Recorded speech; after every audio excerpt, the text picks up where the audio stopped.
चला आज काहीतरी स्पेशल बनवूयात.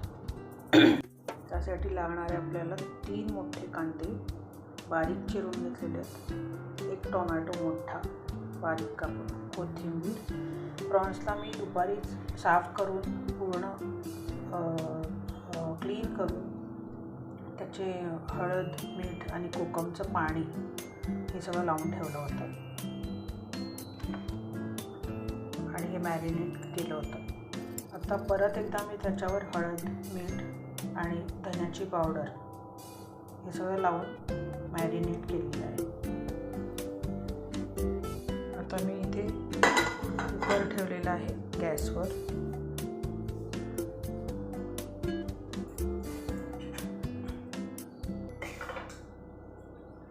याच्यामध्ये आता आपण तेल घालूयात.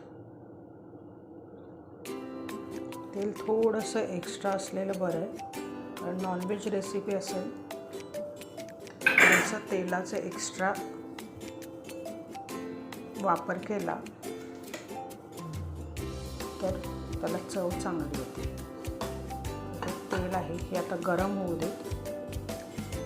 मग याच्यामध्ये आपण कांदा, टोमॅटो ह्या सगळ्या गोष्टी घालून त्याची फोडणी करूयात आणि ते नीट भाजून घेऊयात.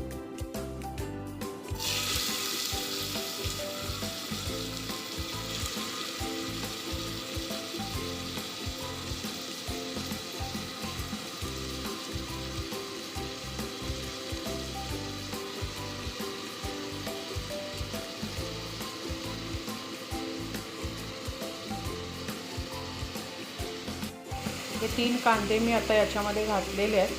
हे आता व्यवस्थित भाजून घेऊयात, तर तेल सुटेपर्यंत, थोडेसे ब्राऊन होईपर्यंत.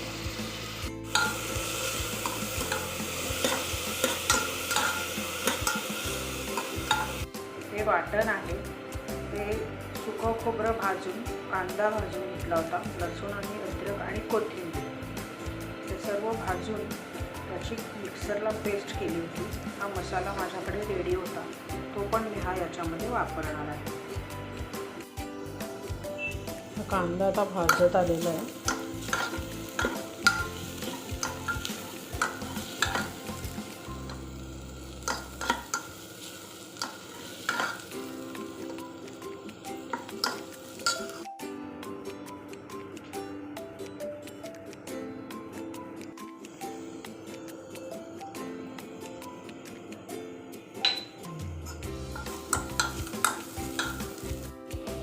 याच्यामध्ये आगरी कोळी मसाला घातलेला आहे आणि हा कांदा छानपैकी भाजलेला आहे.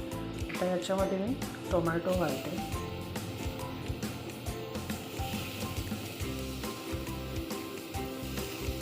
थोडीशी कोथिंबीर घालते.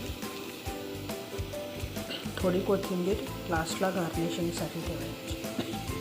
बघू शकता हा छान कांदा भाजलेला आहे, सगळं एकजीव झालेलं आहे, मसाला, टोमॅटो, कांदा. आता ओलं वाटण, सुकं खोबरं आणि कांदा भाजून ठेवलेले ते मिक्स करूयात.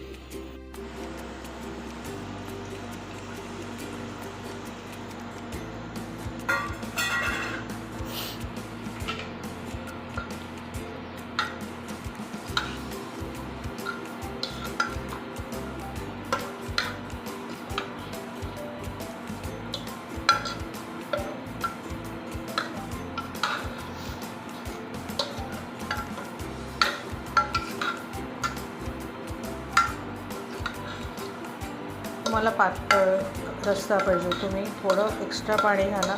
तुम्हाला घट्टसर ग्रेव्ही पाहिजे तर तुम्ही थोडं कमी पाणी घाला. माझ्याकडे थोडासा पातळ रस्साच आवडतो, म्हणून मी याच्यामध्ये थोडं एक्स्ट्रा पाणी घालणार आहे. पण हे एवढ्याच पाण्यावर शिजू देणार आहे. आता मी साधारण 1 वाटी पाणी घातलेलं आहे, त्यामध्ये आता मी शिजू देणार आहे कुकर लावून.